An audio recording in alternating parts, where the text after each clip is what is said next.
Shuklas homely vibe কিচেনে আপনাদের সকলকে স্বাগতম।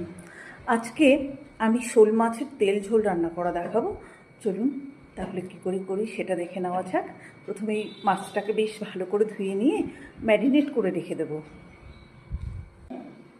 শুক্লাস হোমলি ভাইব কিচেন মানেই খুব সামান্য উপকরণে খুব সুন্দর সুন্দর রান্না।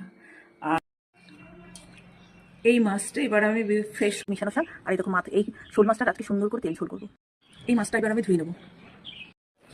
হলুদ দিলাম,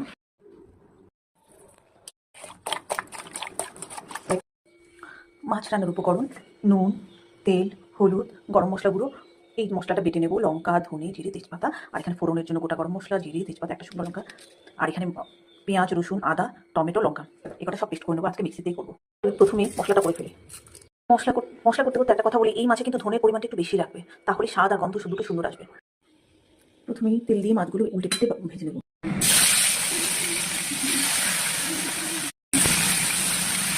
লাল লাল করে দেবো।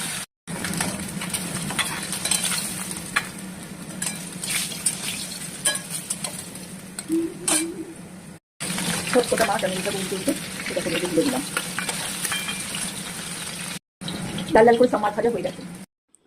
যদি তোমাদের আমার চ্যানেলটা ভালো লাগে তাহলে লাইক, কমেন্ট, শেয়ার করো আর সাবস্ক্রাইবটা করে রেখো, যেন আমি যখন রান্নাটা পোস্ট করি তখন সঙ্গে সঙ্গে তোমার কাছে চলে যায়। কেমন? মাছ ভাজার এই তেলের মধ্যে আরেক চামচ তেল আমি অ্যাড করে দিলাম। দিয়ে দিলাম তেজপাতা, দিয়ে দিলাম শুকনো লঙ্কা, আর ফোড়নে দিয়ে দিলাম এই ফোড়নটা দিয়ে দিলাম। ফোড়নটা বেশি লাল করবো না, আমি ওতে দিয়ে দেবো মশলা, আদা, জিরে, রসুন বাটা যা আছে সবটা, লঙ্কা টঙ্কা সব একসাথে। এক কথা বেশি যে মশলাগুলো হয় আদা, জিরে, ধনে, লঙ্কা সব একসাথে দিলাম। আমি তেলের মধ্যেই দিয়ে দেবো এক চামচ হলুদ, নুন, এটা স্বাদ অনুযায়ী দিয়ে দেবো নুন এক চামচ। একটুখানি নেড়ে দিয়ে দেবো বাটা টমেটো আর পেঁয়াজ রসুন। বাটা পেঁয়াজ রসুন টমেটো দিয়ে কষাবো, বেশ যতক্ষণ না তেল ছাড়ে আর কালারটা চেঞ্জ হয়ে যায়, গন্ধটা চেঞ্জ হয়ে যায়। কাছ থেকে দেখো একদম মশলাটা কি সুন্দর কষানো হয়ে গেছে, তেল পুরো ছেড়ে দিয়েছে। এবার দিয়ে দেবো জল, গরম জল। এই যে আমি এখানে জলটা ফুটিয়ে রেখেছি, এই জলটা দিয়ে দেবো এখানে। পুরো কালার চেঞ্জ হয়ে গেছে, গন্ধও চেঞ্জ হয়ে গেছে। এবার আমি দিয়ে দিচ্ছি গরম জলটা। ঝোলটা বেশ ফুটে গেছে, এবার মাছগুলো দিয়ে দেবো। মাছগুলো দিয়ে দিচ্ছি, এতক্ষণ আমি ঝোলটা ঢেকে দিইনি। এবার আমি মাছটা দিয়ে ঝোলটা ঢেকে দেবো ঢাকা দিয়ে, আর বেশ কিছুক্ষণের জন্য ফুটতে দেবো। দেখো এখনই কালারটা চেঞ্জ হয়ে গেছে, ঢেকে দিলাম। ঢাকাটা উঠিয়ে দেখি, কি সুন্দর কালার হয়েছে। আমার তৈরি তো হয়ে গেছে, গরম মশলা দিয়ে নামিয়ে দেবো। দিচ্ছি গুঁড়ো করে রাখা আমার নিজের হাতে তৈরি গরম মশলা, এটা দিয়ে বেশ কিছুক্ষণ ঢেকে দেবো, তারপর নামিয়ে দেবো। কমপ্লিট আমার ঝোল, এবার নামিয়ে দেওয়ার পালা।